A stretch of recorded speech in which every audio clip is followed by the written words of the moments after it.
Seguimos con una noticia que esperamos que algún día no tengamos que registrar. Otro borracho al volante. En la vía a La Calera, en el oriente de Bogotá, el conductor de una volqueta en estado de embriaguez estrelló 2 vehículos y 2 casas y además hirió a 2 personas. El caso lo registró nuestro ojo de la noche, Eduard Porras, que nos cuenta esto y todo lo que pasó mientras la mayoría de los capitalinos dormíamos. Eduard, adelante. Vanessa, muy buenos días para usted y todos los televidentes de Noticias Caracol. Accidente que ocurrió casi a las 9 de la noche en el kilómetro 6.5 de la vía que conduce de Bogotá al municipio de La Calera, y en el momento que un hombre, según la policía de tránsito, grado 1, dijo la prueba de alcoholimetría, manejaba su volqueta, estrelló primero un carro particular, estrelló una camioneta. Ese mismo vehículo acabó con la fachada de la casa de su vecino y el carro, la volqueta, finalizó su recorrido contra la fachada de la propia casa del conductor de esa volqueta. Al final, 2 personas resultaron heridas y el conductor fue retenido por la Policía Nacional. En el kilómetro 6 de la vía La Calera, otro conductor en estado de embriaguez provocó un aparatoso accidente de tránsito. Dicen los testigos que Humberto Melo, de 33 años, manejaba la volqueta que estrelló una camioneta, un automóvil particular y luego acabó con la fachada de 2 viviendas. Que el vecino borracho nos destruyó la peluquería, el negocio del lado que es de mi esposo, accidentó 3 carros, no conforme con eso, a uno de los señores accidentados lo golpeó. Dicen los habitantes de este punto conocido como Patios que al parecer no es el primer incidente con el hombre que manejaba la volqueta. Al parecer ya ha conducido borracho y ha agredido a algunos habitantes del sector. Los que vieron el accidente que dejó a 2 personas heridas dicen que el conductor luego del choque agredió a uno de los lesionados que tomaba fotografías de los vehículos. El señor estaba tan alicorado que cuando se bajó de la volqueta, el hombre de la camioneta trató de tomarle unas fotos para demostrar para tener pruebas, pero el tipo se puso agresivo y trató de golpearlo y bueno, parece que tuvo una contusión aquí en la cara. La policía de tránsito manifestó que el conductor tenía aliento alcohólico y luego de la prueba de alcoholemia dio grado 1. El hombre fue retenido y conducido a la URI de Palo Quemado. Y esta madrugada un grupo de aproximadamente 50 taxistas acompañaron a Holman Cangrejo. ¿Recuerdan el taxista implicado en ese accidente fatal donde murieron 2 mujeres y él resultó gravemente herido luego que lo embistieran en el taxi donde se transportaba? Pues resulta que Holman llegó esta madrugada, después de un mes de ese accidente, hasta el punto exacto donde fue el choque, calle 26 con carrera 31. Lo acompañaron los taxistas, prendieron algunas velas en el sitio y más adelante les cuento detalles de lo que ocurrió desde el centro de Bogotá. Además, también registramos otro caso, un penoso hecho que ocurrió anoche en un paradero muy cerca al portal del Tunal, en el puente peatonal, donde una mujer fue agredida por 2 delincuentes. Dicen algunos testigos y la mamá de esta persona agredida que al parecer los delincuentes la esperaron en la parte alta del puente, la apuñalaron en varias oportunidades, la golpearon y la robaron. Más adelante detalles de los hechos más importantes que ocurrieron en Bogotá mientras que ustedes dormían. Gracias, Eduard, pero lamentablemente no son los únicos conductores ebrios sorprendidos al volante y representando un altísimo riesgo en las vías. En Bucaramanga, un borracho reaccionó violentamente en un operativo y en Bogotá encontramos a un profesor, oigan esto, de una escuela de conducción digno de no enseñar nada. El profesor en estado de embriaguez fue detectado en un retén que realizaron las patrullas de tránsito en el centro de Bogotá. Si se da cuenta, no le marca mucho porque fue una cerveza que le recibió el alumno. El agente continuó el procedimiento. Tope. El resultado, según el director de tránsito de la policía, general Carlos Mena, fue grado 3 de alcohol en la sangre. Por eso le inmovilizaron el carro. Un instructor con una de sus alumnas en estado de embriaguez. Esto es inaudito, esto no es aceptable. Asimismo, en Bucaramanga, un motociclista reaccionó de forma violenta cuando la policía le iba a practicar la prueba de embriaguez. ¿Qué santandereano es tan bravo, el comandante tan bravo? Metiéndose con un santandereano. Le encontraron un alto grado de alcohol. Es un ciudadano que se encontraba en estado de embriaguez, según la prueba de alcoholemia, arroja grado 3. En Cartagena, la policía también sorprendió a 2 hombres que se movilizaban en una motocicleta en aparente estado de embriaguez. Un video aficionado grabó el momento en que los infractores se oponen a la requisa. Hay un forcejeo e incluso uno de los conductores trata de huir, pero es capturado por un uniformado. Lo más grave es que el aumento de los conductores en estado de embriaguez se registra después de prolongadas campañas preventivas y educativas, según Carlos Moneris, instructor vial. Entre más le damos las directrices de buen comportamiento del tema de la embriaguez, la respuesta contradictoriamente es más trago y más imprudencia. La policía explicó que este fin de semana fueron sorprendidos 1.568 conductores borrachos en todo el país. César Chaparro Pinzón, Noticias Caracol. Joven Fabio Andrés Salamanca, quien en estado de embriaguez causó un accidente que le costó la vida a 2 mujeres y dejó gravemente herido justamente a ese taxista, no podrá conducir vehículos durante 10 años. Así lo determinó la Secretaría de Movilidad de Bogotá al imponer la primera sanción contra el joven de 24 años luego del trágico hecho ocurrido el pasado 12 de julio. Además, Salamanca deberá realizar de manera obligatoria un curso de sensibilización y consecuencias de la alcoholemia. Y ayer precisamente se cumplió un mes del accidente protagonizado por Salamanca y en donde perdieron la vida las ingenieras Diana Bastidas y Ana Torres. Familiares y amigos de las jóvenes ofrecieron una misa para conmemorar esta fecha. Al acto también asistió el padre del taxista que quedó sin movilidad en sus piernas por efectos del choque. Conmemoraron 30 días de ausencia. Dicen que no existe un día desde el accidente en que no se lamenten la irresponsabilidad del conductor borracho que le cegó la vida a las 2 jóvenes.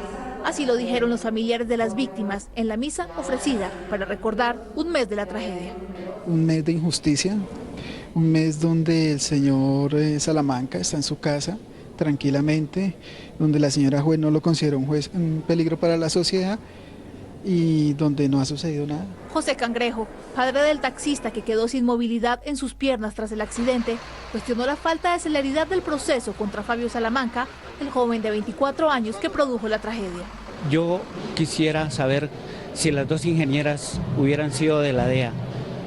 Yo creo que no estaría pasando esta situación y mi hijo fuera el hijo del presidente. Yo creo que la ley no fuera así. A mí me parece que los jueces de esta república me da la sensación de que pertenecen a 2 bandos. El que defiende la ley, el que hace cumplir la ley y el que defiende al que comete los delitos y a nosotros parece que nos tocó este último. La próxima semana, la justicia definirá la apelación de la Fiscalía tras la decisión de una juez de no privar de la libertad al joven por no considerarlo un peligro para la sociedad. Los hechos son contundentes, ¿no? Es un doble asesinato, lesiones personales, que si tuvo o no tuvo la intención cuando tomó, debió haber pensado en eso. Por estos hechos, Fabio Salamanca fue acusado de homicidio doloso y lesiones personales. Muchos de ustedes no oyeron esta noticia anoche, pero aquí se la contamos en Noticias Caracol. A un año de terminar su gobierno, el presidente Juan Manuel Santos sorprendió al país con un remesón en la cúpula militar y en la dirección de la Policía Nacional.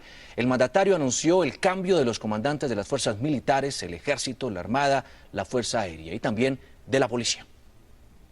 El nuevo comandante general de las fuerzas militares es el mayor general Leonardo Barrero, quien hasta hoy fue el comandante del Comando Conjunto de Suroccidente y a quien señalan de los más recientes éxitos de las fuerzas militares en esa zona de Colombia. Sucede al general Alejandro Navas. El mayor general del aire, Hugo Acosta, es el nuevo jefe de Estado Mayor Conjunto. Ocupaba el cargo de inspector general de la FAC. Sucede al general Enrique Ulloa. El mayor general Juan Pablo Rodríguez es el nuevo comandante del Ejército. Estaba asignado como director del Comando Conjunto de Operaciones Especiales. Sucede al general Sergio Mantilla. El general del aire Guillermo León es el nuevo comandante de la FAC. Hasta hoy ocupó el cargo de jefe de operaciones aéreas. También fue comandante de CATAM. Sucede al general Tito Saúl Pinilla. El almirante Hernando Wills, hasta hoy jefe de operaciones navales, es el nuevo comandante de la Armada Nacional. Sucede al almirante Roberto García Márquez. Y el general Rodolfo Palomino, quien fue el director de Seguridad Ciudadana, es el nuevo director nacional de la Policía. Sucede al general José Roberto León Riaño. El presidente Santos resaltó las cualidades de los salientes generales y almirantes. Con el apoyo de sus soldados y sus policías, hoy Colombia es un país mucho mejor, es un país mucho más seguro. La cúpula que hoy culmina su gestión se va, y así debe ser, con la frente en alto. Santos también dejó en claro el reto que tienen los nuevos comandantes.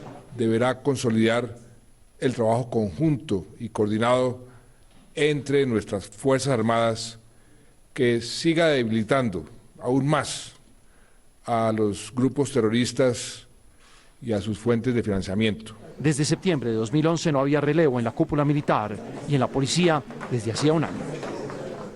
Y para analizar los cambios en la cúpula militar y de la policía, anoche en el programa Última Edición, nuestro director de noticias entrevistó al general en retiro Manuel José Bonet.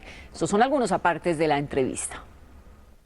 ¿Qué se puede esperar, qué se puede interpretar de estos cambios? Esta cúpula tuvo mucha intensidad y lógicamente yo creo que el presidente lo que quiso fue evitarles el desgaste y relevarlos por una cúpula más joven que asuma con igual brío un, digamos, yo diría que un movimiento estratégico que acaba de hacer el presidente, y es intensificar las operaciones contra los grupos subversivos, los grupos armados ilegales, no solo la FARC. ¿Qué significa esta cúpula con respecto a los diálogos de paz en La Habana? La pregunta es para usted. ¿Está bien decir que esta es una cúpula para hacer la guerra o es una cúpula para hacer la paz? Es que las cúpulas militares en ningún país de la tierra ni en ningún momento de la historia están para la paz. La paz la hace la política, y que es la que está haciendo el acuerdo de paz en La Habana. La política es la que gestiona, desarrolla, implementa y cumple la paz, y los militares lo que tenemos es que apoyar lo que determine la política. El otro día, en estas discusiones que hay con respecto al proceso de paz, leía una frase del primer ministro asesinado de Israel, Isaac Rabin, cuando en las conversaciones de Oslo, que lo criticaban por lo mismo que están criticando al presidente Santos, por el proceso de paz. Y él dijo, hay que conversar como si no hubiera terrorismo y combatir como si no se estuviera conversando. De tal manera que esa frase de Isaac Rabin para mí resume la situación de Colombia. El Estado colombiano y el presidente Santos tienen que conversar en La Habana como si no hubiera terrorismo en Colombia, aquí en el territorio nacional, y combatir a estos elementos subversivos como si no estuviéramos conversando. Claro. Yo creo que esa frase debiéramos todos practicarla. Terminó la visita a Colombia del secretario de Estado de Estados Unidos, John Kerry. El alto funcionario anunció el total respaldo de su país al proceso de paz del gobierno colombiano con las FARC. Kerry, quien partió hacia Brasil, también se refirió a las denuncias sobre espionaje de agencias de inteligencia de ese país a Colombia. Estados Unidos no solo apoya el proceso de paz del gobierno Santos con las FARC, sino que está dispuesto a ayudar económicamente en el posconflicto.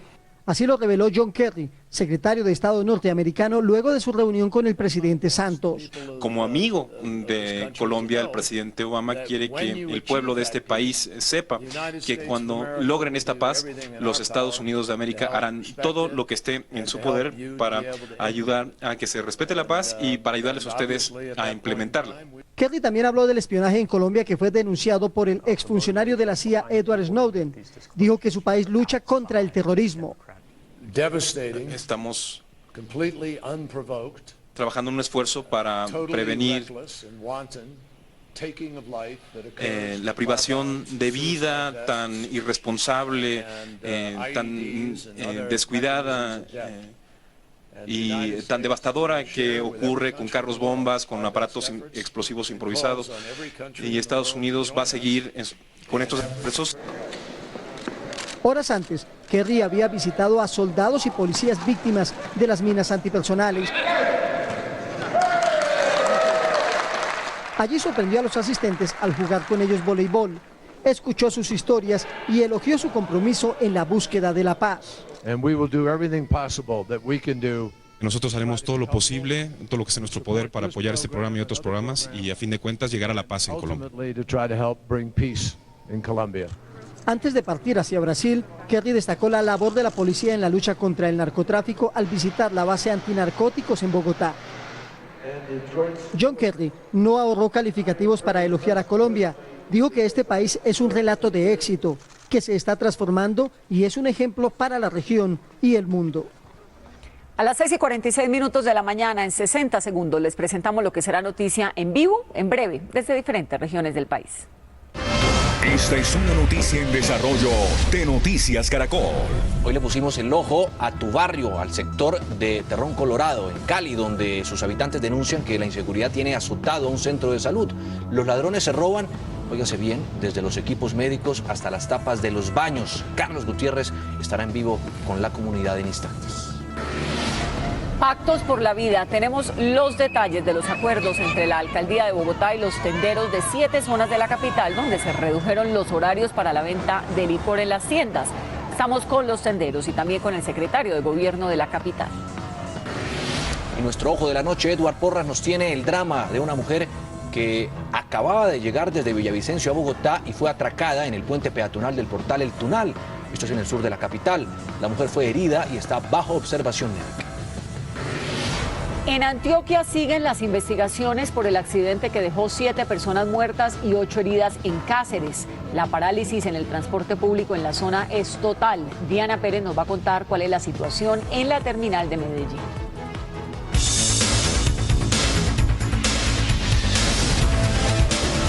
A las 6:47, el ojo a tu barrio fija su mirada en Terrón, Colorado, en el occidente de Cali, donde los delincuentes tienen azotado a varios centros de salud de ese sector. Precisamente en uno de ellos está Carlos Gutiérrez. Bueno, Carlos, ¿qué es lo que denuncia la gente y qué hacen las autoridades? Juan Diego, buenos días. Precisamente eso, que hay personas inescrupulosas que llegan hacia los centros asistenciales, se hacen pasar por pacientes o por usuarios y aprovechan un descuido del mismo personal médico para hurtar algunas de las pertenencias indispensables para la calidad y para la prestación del servicio. Esto ha quedado en evidencia luego de que el gerente de la S de Zona de Ladera pues ha hecho la denuncia y también ha recopilado algunos material fílmico para demostrar que ese tipo de acciones se están presentando. En este centro asistencial de Terrón, Colorado, se ha registrado en varias ocasiones hurtos de algunas pertenencias del centro asistencial, del centro médico, al igual que también de los funcionarios que en otros centros asistenciales han sido atacados. Esta es la denuncia que hace la propia comunidad frente a esta situación.